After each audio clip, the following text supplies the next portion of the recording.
Quelles sont les alternatives au REER, le régime enregistré d'épargne retraite? De nombreux travailleurs autonomes ou encore des propriétaires d'entreprises ne veulent pas investir dans le REER, d'abord parce qu'ils ne se déclarent pas nécessairement un salaire très élevé, et deuxièmement, ils sont un peu contraints par le principe qui fait que lorsqu'on retire ces REER, on va être imposé.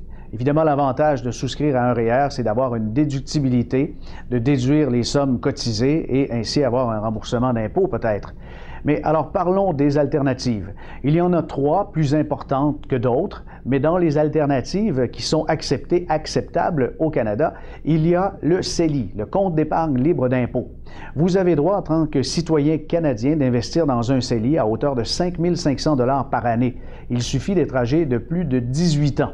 Si vous n'avez jamais contribué dans un CELI, vous pouvez rattraper ainsi le temps perdu, les cotisations inutilisées qui totalisent plus de 30 000 $.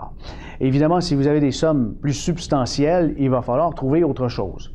Vous avez peut-être les assurances-vie. Les assurances-vie permanentes ou encore universelles permettent de faire des dépôts supplémentaires à la prime qui sert à vous couvrir en cas de décès.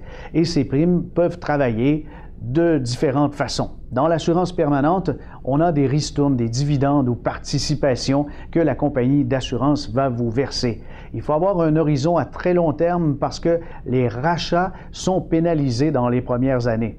C'est un peu aussi la même chose avec les assurances vie universelles qui permettent aussi de faire de l'accumulation à l'abri de l'impôt pendant de nombreuses années et vous choisissez les véhicules d'investissement à l'intérieur de votre police d'assurance vie.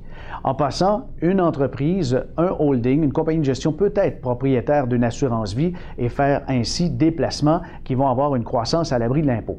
En terminant, vous avez les placements en catégorie fiscale efficace et les séries T qui permettent de sortir ces sommes déposées dans les placements en franchise d'impôt puisque ce sont des retours de capital.